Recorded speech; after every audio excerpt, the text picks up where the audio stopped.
NLMC। First topic हमारे पास है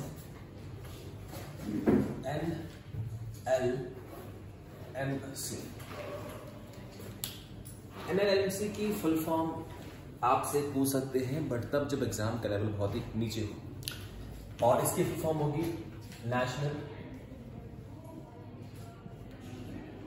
land monetisation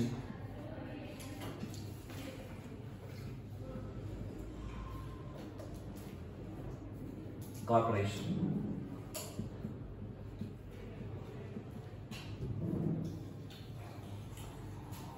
स्वाभाविक है कि नेशनल है तो mean this is the government company. ये एक सरकारी कंपनी है। इसका काम क्या होगा? The work of it.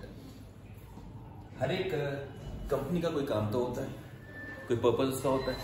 इसका पर्पस NLMC का, इसका पर्पस है टू मॉनेटाइज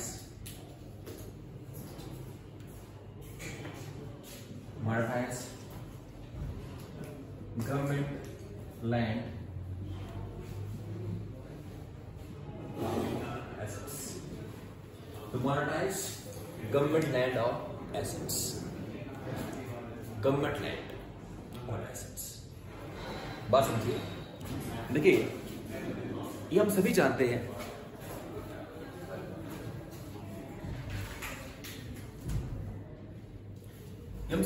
हैं कि हमारे आसपास में कई बीघा जमीन ऐसी होती है जो गवर्नमेंट की है और अनयूज्ड लैंड। गवर्नमेंट की वो अनयूज्ड लैंड जिस पे या तो एनक्रोचमेंट कर रखी लोगों ने या खाली पड़ी है, उसका फायदा नहीं हो रहा है। अब देखिए आपके आसपास में, देखिए यहाँ रोड के आसपास में कितनी गवर्नमेंट लैंड पड़ी हुई है। क्या गवर्नमेंट ने कभी उसको मॉनेटाइज करने के बारे में सोचा? फिलहाल तक तो नहीं सोचा, अब सोच रही है। जैसे मान लीजिए मुझे एक इंस्टीट्यूट के लिए एक बिल्डिंग बनानी है, सपोज कर लीजिए। मैं किसके पास जाऊंगा? कोई प्राइवेट पर्सन के पास कि तुम्हारी जमीन है, तुम्हें लेना चाहता हूं। और गवर्नमेंट यही कर दे कि लीज कर दे हमारे साथ 100 साल की, कि 100 साल तक कोई रोड के अरे परे जो अनयूज लैंड है वो हमें दे दे। ऑलराइट, 100 साल का, क्योंकि किसी भी जो बिल्डिंग है उसकी age max to max 100 year तक आप इस्तेमाल करेंगे। या ऐसा करें कि उनको 100 नहीं, जो है वो 50 ईयर या 40 ईयर्स ऐसे कर दे। क्योंकि कोई भी बिल्डिंग आप जानते हैं तकरीबन 60-70 साल का क्या होती है, वो डिसमेंटल होती है। क्या होती है? डिसमेंटल। आपके मौलो फादर ने जो आज घर बनाया है, आप लिख के लीजिए आज से 60 साल बाद वो घर डिसमेंटल होगा। क्यों? क्या वो घर कच्चा हो जाएगा? नहीं, बढ़ती टेक्नोलॉजी के साथ आप उसमें मॉडिफिकेशन करना चाहते हैं। ऐसे में कई लोगों को जानता हूं जिन्होंने बना बनाया घर उसको ब्रेक किया है और नए तरीके से घर बनाया है। क्योंकि आज से 50 साल पहले घर को बनाने की जो प्लानिंग होती है डिफरेंट होती थी। आज यूजेस हमारा रहने का तरीका, हमारी requirement from the building change हो चुकी है और ऐसा होता रहेगा आगे भी। तो विच मीन्स अगर हमें इस तरह की लैंड कुछ 50, 60, 70, 80 ईयर्स के लिए मिल जाती है तो हम उसको वहां पे बना लेंगे। एंड फ्यूचर में डिसमेंटल तो करना ही करना उसको, कि आपने इतने साल में उससे कमाई लिया होगा सब कुछ ही, तो डिसमेंटल करके फिर जो है आप कहीं और रख सकते हैं। या गवर्नमेंट कहे कि दोबारा से लीज के ले लो, तो इट इज योर कॉल कि क्या करना है दोबारा से। तो मेरे बोलने का अर्थ है कि गवर्नमेंट की बेकार पड़ी हुई वो लैंड सिर्फ गवर्नमेंट पैसा कमा सकती है। गवर्नमेंट उस पैसे से फिर स्कूल्स, हॉस्पिटल्स, एजुकेशन में काम कर सकती है, या देश की तरक्की में कुछ भागीदारी उसकी हो सकती है। ऐसे में देखता हूँ कई ऐसी लैंड गवर्नमेंट की पड़ी हुई है जहां बहुत अच्छे होटल बन सकते हैं। क्या लोकेशन है? गवर्नमेंट की ऐसी लैंड में कहीं जानता हूं जहां ऐसी लोकेशन की वहां पे एक रिजॉर्ट खोल दिया जाए तो क्या बात है। मगर चूंकि गवर्नमेंट की है तो आप कैसे एक्वायर करेंगे इसको? बस है कि नहीं। तो अब जो है नेशनल लैंड मॉनेटाइजेशन कॉर्पोरेशन, उसका पर्पस क्या है कि जो भी खाली पड़ी जमीन है सरकारी, उसको मॉनेटाइज किया जाए, मीन्स उससे पैसा कमाया जाए। किसी प्राइवेट या कोई पब्लिक कंपनी जैसे BSNL है या NHPC है या NTPC दे दी जाए उनको लीज के तौर पे, और उससे फिर जो है वो पैसा कमाया जाए। ऑलराइट, तो ये इसका पर्पस है NLMC का। NLMC के बारे में कोई खास बात नहीं है, बस ये है कि इसका पर्पस क्या है गवर्नमेंट की बेकार पड़ी हुई लैंड, अनयूज लैंड का से मनी अर्न करने के बारे में सोचना, या कुछ मनी अर्न करना किसी तरीके से उसको लीज पे देके, ये इसके बारे में है। चंद्रयान 2 की हम बात करेंगे, तो चंद्रयान 2 के बारे में कुछ 2-3 इंपॉर्टेंट चीजें हैं। Next topic,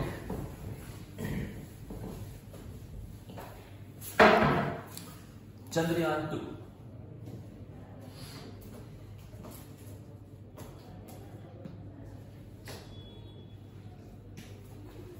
Chandrayaan 2, Chandrayaan means is mission on the moon. ये है मिशन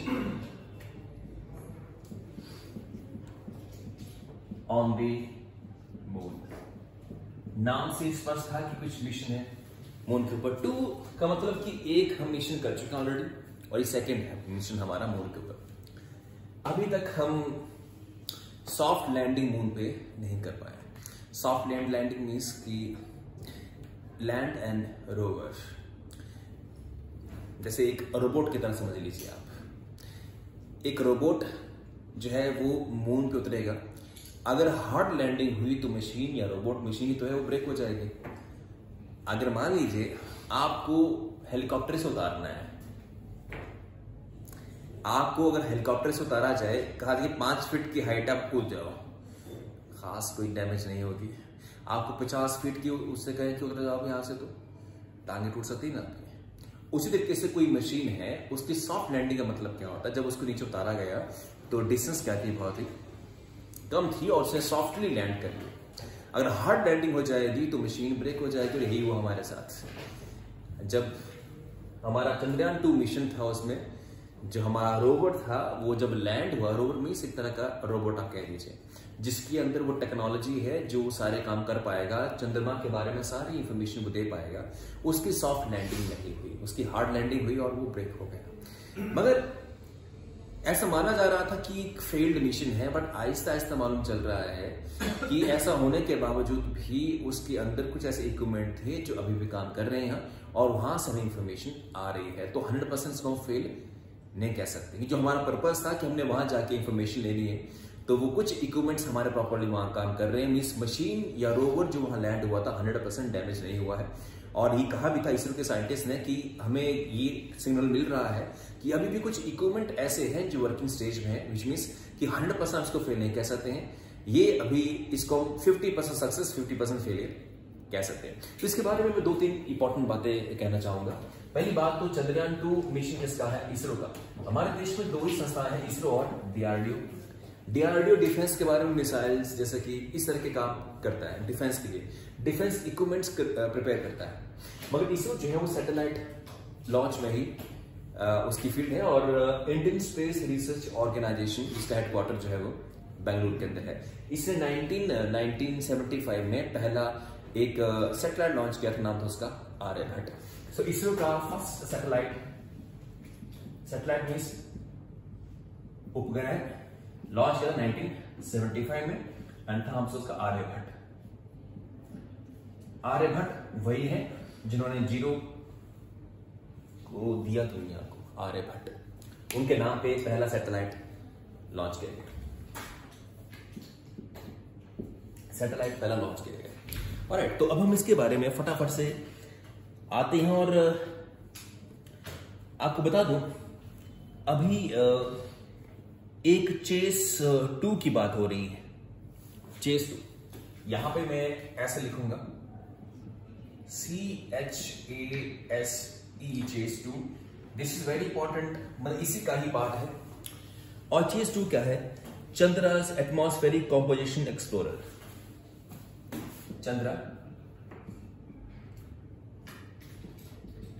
चंद्रास CHAN चंद्रा हो जाएगा यहां से, ए से एटमॉस्फेरिक, CH से चंद्रा, ए से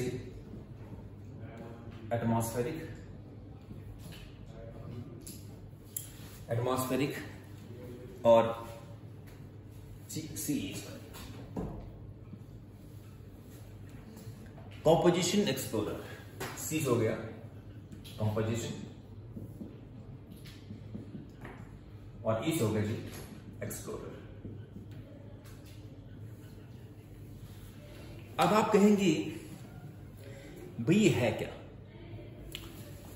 चंद्रयान मिशन के अंदर जो मेन इक्विपमेंट या मेन डिवाइस था जिसने चंद्रमा के बारे में इंफॉर्मेशन लेके आनी थी, उसका नाम था चेस 2 और उसकी फुल फॉर्म है चंद्रा। चंद्रमा के लिए चंद्रा का ए मींस एटमॉस्फेरिक कंपोजिशन एक्सप्लोरर, अर्थात इसका पर्पस था कि चांद के ऊपर, मून के ऊपर जो उसका एटमॉस्फेयर है उसके बारे में जानकारी लेके आना कि कैसा उसका एटमॉस्फेयर है। हम अर्थ का एटमॉस्फेयर फुली जानते हैं कि हम यहाँ पे कई सालों से रह रहे हैं। यहाँ पे सबसे अधिक गैस है nitrogen, troposphere, stratosphere, exosphere, ionosphere, इस तरह की लेयर्स एटमॉस्फेयर की हम ऑलरेडी जानते हैं। बट ये तब हुआ जब हमने कई साल तक अर्थ के ऊपर किए हैं एक्सपेरिमेंट्स। अब अर्थ के ऊपर हमने काफी एक्सपेरिमेंट्स कर दिए हैं। हम चाहते हैं कि हम और प्लैनेट्स पे या और जो सैटेलाइट है, नेचुरल सैटेलाइट है मून, उस पे जाएं, देखें उसके बारे में कैसा उसका एटमॉस्फेयर है और वहां से नई नई जानकारी हमें मिले ताकि हम साइंस की फील्ड के अंदर और तरक्की कर पाए। ट्रू। तो इसलिए जो है चेस 2 वो डिवाइस है जिसने चंद्रमा के ऊपर जाके रिसर्च करनी थी उसके एटमॉस्फेयर की, और इसने हमें सिग्नल दिया है अबाउट दी मून्स एटमॉस्फेयर। तो मून के एटमॉस्फेयर के बारे में हमारे पास इंफॉर्मेशन आहिस्ता आहिस्ता जो है वो वहां पे आ रही है। अब यहां पे आर्गन 40 की हम बात करें, यहां पे ऐसे कर दीजिएगा और आर्गन 40 आर्गन तो एक गैस है। आर्गन 40 का मतलब क्या है कि ये वो गैस है जो चंद्रमा पे पाई जा रही है। इसको किया है डिटेक्ट, और इसकी स्टडी से जो साइंटिस्ट हैं वो डिफरेंट इंफॉर्मेशन मून के एटमॉस्फेयर के बारे में दे पा रहे हैं। आर्गन 40 आपके एग्जाम में ऐसे भी सवाल आ सकता है कि आर्गन 40 की प्रेजेंस के ऊपर जो डिस्कशन हो रही है, जो न्यूज में है, वो किसको बिलोंग करता है। आपके पास ऑप्शन है research on earth, research on moon, research on Mars, research on Venus, ऐसी ऑप्शन बन सकती है। तो व्हाट इज मून? तो आर्गन 40 गैस जो है वो मून के एटमॉस्फेयर के बारे में हमें जानकारी दे रही है, और जो मेन हमारा इक्विपमेंट है जिसने ये जानकारी दी है, जो दे रहा है, चेस 2 उसका नाम है। तो यहां से कुछ बातें आप इंपॉर्टेंटली याद रखिएगा। बोल्ट्जमैन मेडल की हम बात करेंगे। Next question, next topic, Boltzmann medal. Third topic है BOLT bolts, MANN Boltzmann medal.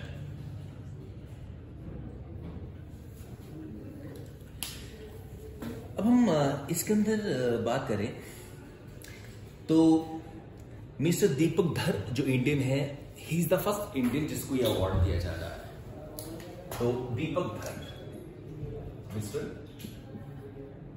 दीपक धर, मिस्टर दीपक धर को ये अवार्ड दिया जा रहा है, और ये अवार्ड, ये जो रेसिपिएंट है, is the only Indian recipient या ओनली या फिर first Indian to receive this award. He is the first Indian to receive this award, Deepak Dhar.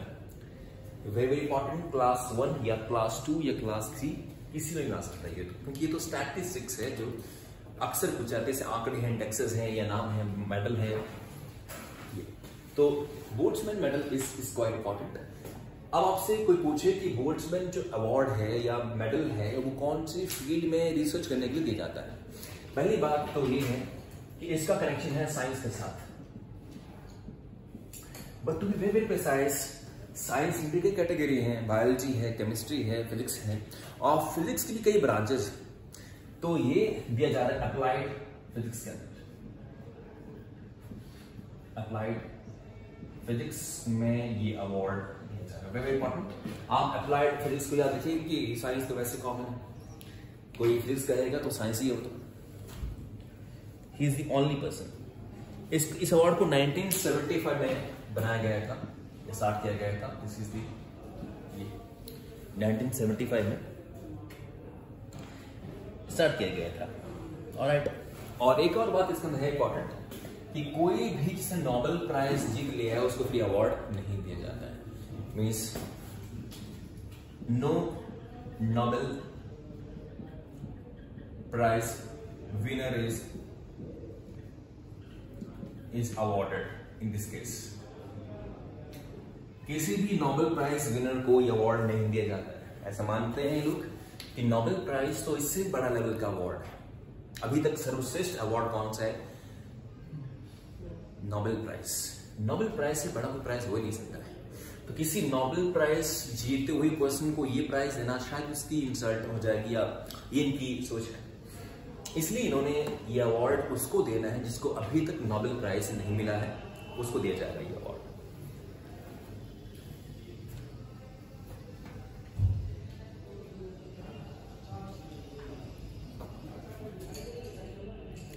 Next है UPI 1 2 3, very very important. Next topic हमारे पास है UPI 1 2 3। Topic number 4 of today, UPI 1 2 and 3। So UPI 1 2 3, UPI means unified, P से payment और I से interface, और it's unified payment interface UPI। UPI 1 2 3 हम discuss करने जा रहे हैं। UPI means unified payment interface. सवाल है कि UPI 1 2 3 क्या है, उसके बारे में बाद में बात करते हैं। पहले ये जान लेते हैं कि UPI क्या है। 1 2 3 तो बात की बात है। UPI बेसिकली एक प्लेटफॉर्म है। UPI is the kind of platform because of which online transaction, you can लीजिए from one bank to the other bank transactions is happening. For example, you have an account in the SBI, but the other person जिसको पैसा भेजना चाहते हैं, he has account in PNB. तो state bank of India का database अलग होगा क्योंकि उसके यूजर अलग हैं। और डेटाबेस क्या होता है? Database means the platform where the data or information is stored। जहां पे डेटा और इंफॉर्मेशन स्टोर की जाती है, दैट इज कॉल्ड डेटाबेस। तो एसबीआई का डेटाबेस अलग होगा और पीएनबी का डेटाबेस अलग होगा। उसी तरीके से इनका और आईसीआईसीआई का डेटाबेस अलग होगा, एचडीएफसी बैंक का डेटाबेस अलग होगा, क्योंकि ये अपने ही यूजर का डेटा अपने पास रख सकते हैं। कोई आपसे पूछे, कोई आप सपोज आप जाते हैं किसी बैंक के पास, आप जाते हैं एसबीआई के पास और कहते हैं कि एक पर्सन है इसका पीएनबी में ये अकाउंट नंबर है, इसके बारे में इंफॉर्मेशन दीजिए, तो उनके पास इस बारे में इंफॉर्मेशन होती है, क्योंकि उनके पास सिर्फ अपने ही यूजर या अपने ही अकाउंट होल्डर की इंफॉर्मेशन होती है, वो भी वो लीक नहीं करते किसी को भी। ऐसे मैं कहूँ कि जाऊँ बैंक में और मैं कहूँ कि मुझे आपके ब्रांच के अंदर जितने भी अकाउंट होल्डर हैं उनकी इंफॉर्मेशन चाहिए कि उनके अकाउंट में कितने पैसे हैं या वो कौन कौन है, तो ये इंफॉर्मेशन वो लीक नहीं करते, क्योंकि कॉन्फिडेंशियलिटी या एक तरह से प्रिवेसी जरूरी है किसी भी पर्सन के। Is it true not? जैसे suppose let me be very very clear, कई लोग कहते हैं कि इसमें राइट टू इंफॉर्मेशन होना चाहिए। भी हमारे पास सूचना का अधिकार है, हम जान सकते हैं कि किस बैंक में कितने अकाउंट होल्डर हैं।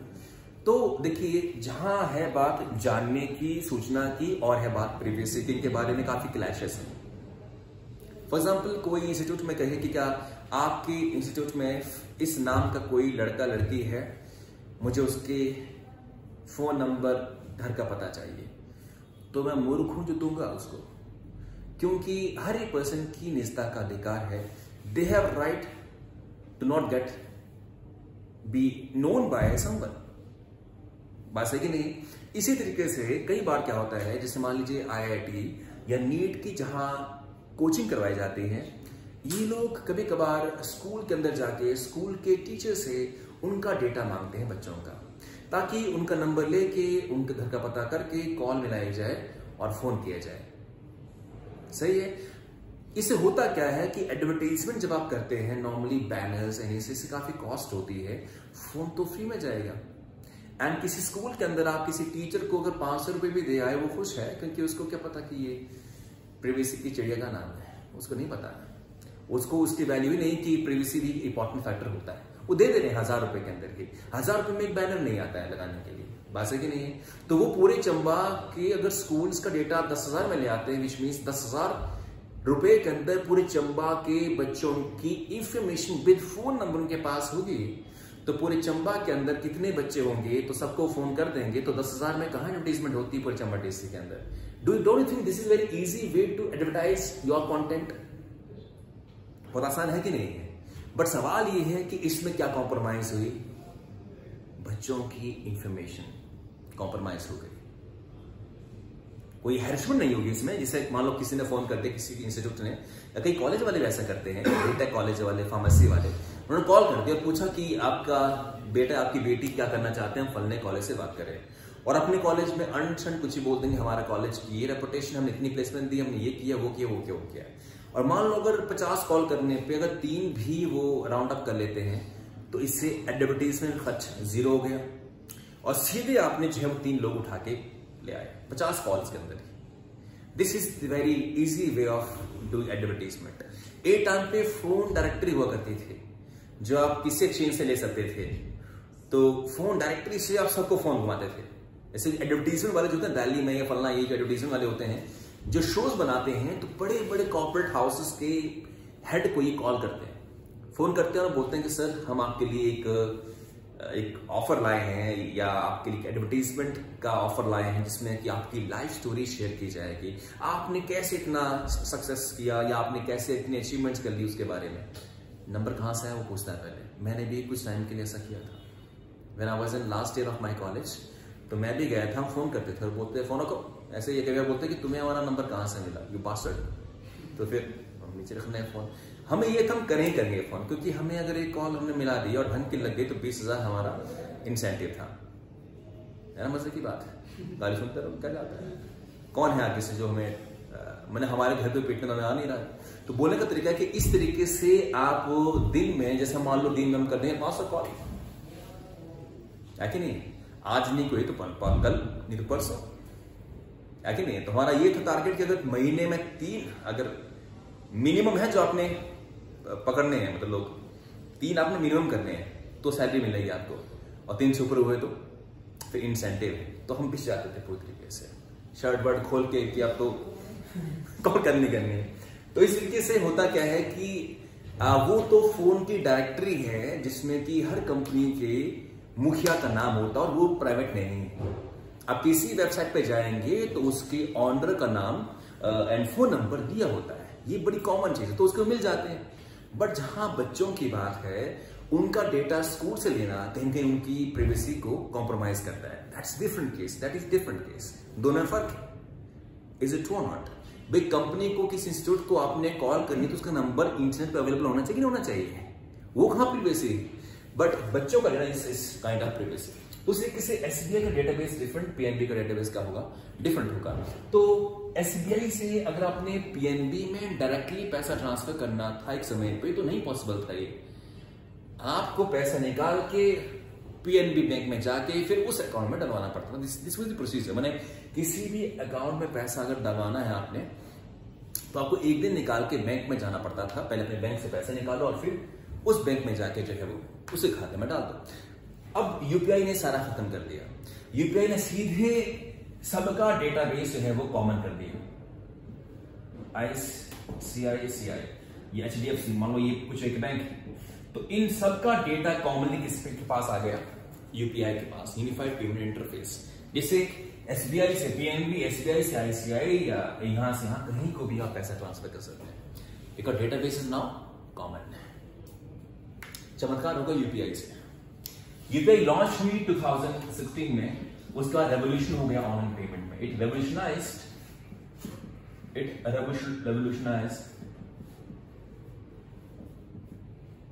Online transaction. इसने ऑनलाइन ट्रांजैक्शन को रेवोल्यूशनाइज कर दिया। चमत्कार हो गया, लाइफ चेंज। आज कहीं भी आप पेमेंट किसी भी समय, रात दिन सुबह किसी भी समय कर सकते हैं। It made the online payment very very easy. तो ये यूपीआई की बात है। तो आप जान चुके हैं कि यूपीआई ने क्या किया और यूपीआई लॉन्च कब हुई। अब ये जानिए कि यूपीआई को बनाया किसने, इतना बेहतरीन प्लेटफॉर्म क्रिएट किया किसने।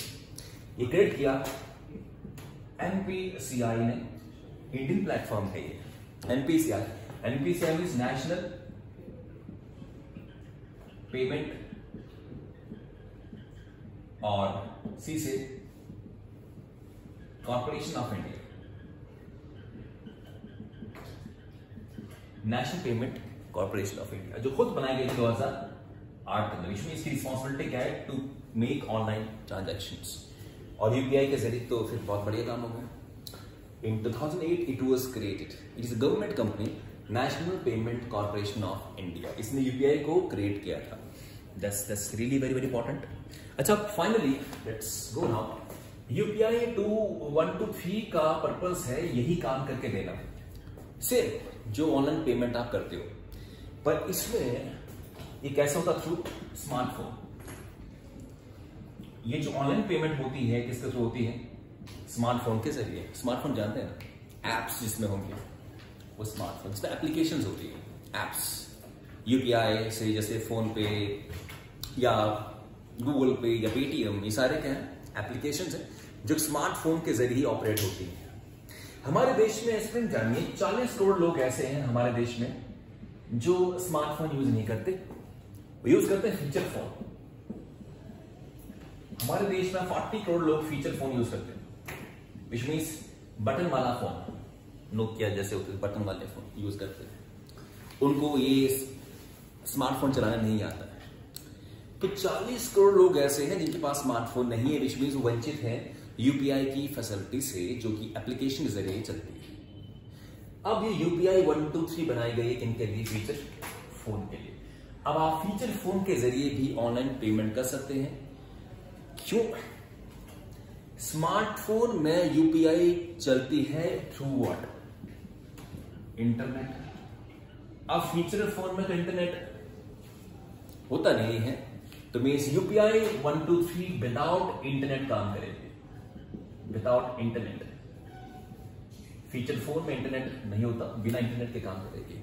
40 करोड़ लोग वो जिनकी इनकम शायद कम है, मगर फिर भी अगर वो 200 रुपए 1000 रुपए ट्रांसफर करना चाहें तो कर सकते हैं फीचर फोन के जरिए।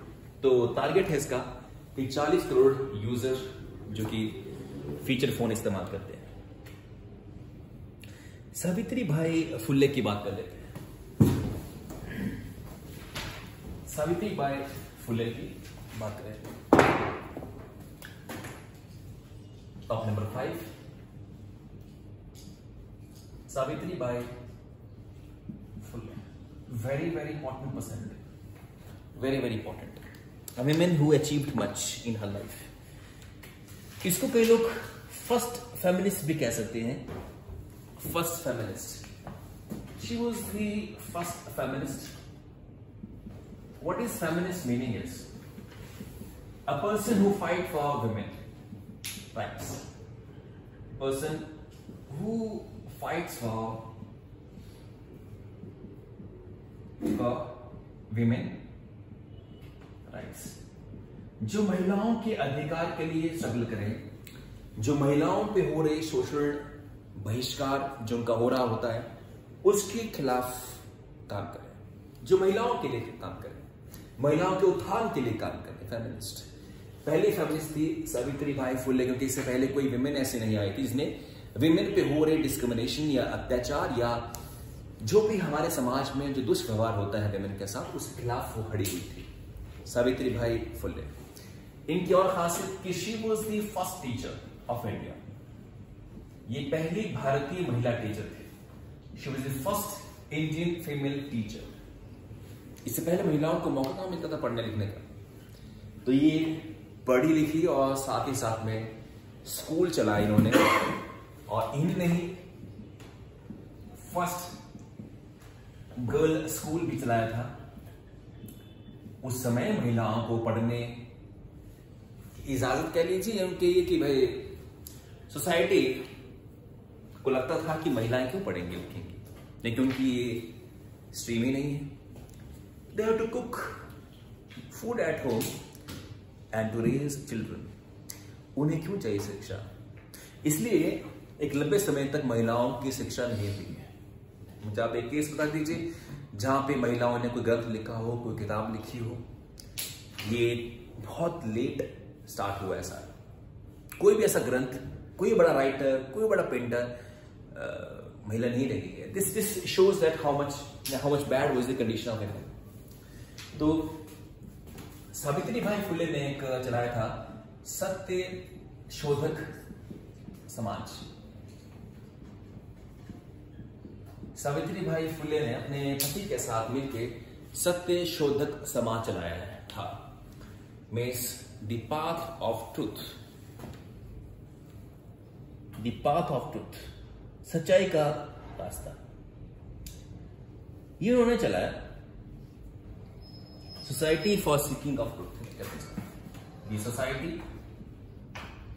विच सीक्स ट्रूथ। सत्य शोधक समाज, समाज में सोसाइटी, एंड सत्य मीन सच्चाई, और शोधक मीन जो सच्चाई जानना चाहता है। सत्य शोधक समाज, सावित्रीबाई फुले पहली टीचर, इन्होंने पहला स्कूल ओपन किया। और सत्य शोधक समाज एक इनकी ऑर्गेनाइजेशन थी। This was the organisation started by Savitribai Phule and her husband. और आपको बता दूं, इसमें जो विडो वीमेन थी उनको वहां रखा जा रहा था, विडो वीमेन को, या दलित के साथ हो रहे अत्याचार से वो खिलाफ लड़ रहे थे। तो ऐसी कई वीमेन थी, सपोज करिए, जिनके पति की डेथ होगी किसी कारणवश, मान लीजिए, और मान लीजिए वो महिला प्रेग्नेंट है, तो उसको अपने बच्चा गिराने के लिए मजबूर किया जाता था, क्योंकि अब पति तो रहा नहीं उसका। तो उसके जो इन लॉज थे उनका ये था कि भाई अब ना तू हमारी, ना ये होने वाला बच्चा हमारा है। ये थे हालात। तो अब महिला कहां जाए बताइए इस तरह से। तो वो ऐसी महिलाएं जिनके साथ हो रहा है डिस्क्रिमिनेशन और बिकॉज ऑफ सर्कमस्टांसेस उनके खिलाफ हो चुके हैं, तो वो कहां जाए। तो ऐसी महिलाओं को सत्य शोधक समाज के अंदर एंट्री दी गई। उन्होंने अपने बच्चों को वहां जन्म दिया और वहीं उनका पालन पोषण किया। ये कितनी बड़ी बात है। कोई आदमी फ्री में कुछ नहीं करता किसी के लिए। आप बाहर जाइए, फ्री में कुछ भी नहीं मिलेगा। और ऐसे लोग इतना बड़ा काम कर रहे थे, सत्य शोधक समाज के लोग, दलित के लिए भी और विमेन के लिए भी। ऑलराइट, तो ये बात यहाँ से काफी इंपॉर्टेंट है। तो सावित्रीबाई फुले के बारे में सत्य शोधक समाज, और ये आखिरी बात जो इंपॉर्टेंट है, आप जानते हैं कि अगर किसी, जैसे इनकी पति जब डेथ हुई, तो पति की जो डेथ होती है तो उसको आंख जो लगाते हैं उसकी बॉडी को, वो मेल लगाता ना। अगर मान लो उसका अपना बच्चा नहीं है तो कौन लगाएगा? उसका भाई। बात है कि नहीं? माने फीमेल को अधिकार नहीं है कि जहां बॉडी जलाई जा रही है वहां वो जाए, और आ गया ना तो बॉडी को दूर की बात है। और आज भी ऐसा ही हिंदू समाज के अंदर महिलाओं को इजाजत नहीं। मगर जो बॉलीवुड है या ऐसे देखिए आप कुछ सीन इसमें, वहां महिलाएं भी जाती हैं और आग जब लगाते हैं। ऐसे कई केसेस आए हैं नजर जहां पे महिलाएं, देखिए बॉलीवुड में भी किसकी डेथ हुई थी किसी एक्टर, हाँ जी, बप्पी लहरी की, सुशांत सिंह राजपूत के उसमें, या शुक्ला, हाँ जी, चंबा में भी आजकल। हाँ, तो देखो हो रही चीज है, ऐसा ऐसा हो रही चीज है। और चंबा जैसे डिस्ट्रिक्ट के अंदर जो मैं समझता हूँ, हिमाचल चंबा भी इतना वो नहीं है कि मेंटली बड़े ओपन हो चुके हैं, ऐसा नहीं है। पर अगर ऐसा हो रहा कि एक लड़की ने अपने पिता को अग्नि दी है, ये बड़ी डेवलपमेंट है। पहले तो कैसा कुछ नहीं था। Savitribai Phule was a first women जिसने अपनी पत्नी को, अपने पति की मौत पे उसकी बॉडी को अग्नि दी थी। पूरा समाज उसके खिलाफ हो गया था, उसने उसकी फिक्र नहीं की। तो यहां सीख मिलती है कि जो समाज के कहे असूलों पे नहीं चलते, उसको बदल देते हैं, वही दुनिया में याद रखे जाते हैं। अगर वो अपने पति की बॉडी को आग नहीं लगाती तो कौन इनको आज रफ्तार पढ़ते एग्जाम के लिए, इनको कौन करता है ऐसा। जिन्होंने समाज को माना कि नहीं ऐसा है कि हमारा धर्म बोलता है, नहीं विमेन नहीं, पुरुषों को इसकी इजाजत है, तो उनको किसने याद रखा बताइए मुझे। जिन्होंने रिफॉर्म किया, जो समाज की कई बातों को जिन्होंने पलट दिया, वही हुए हैं दुनिया में दैट इज सक्सेसफुल, या यूं कह लीजिए कि उनको याद रखा गया हुआ है। तो ये चीजें भी यहाँ से याद रखिएगा, कल हम यहाँ से आगे प्रोसीड करें।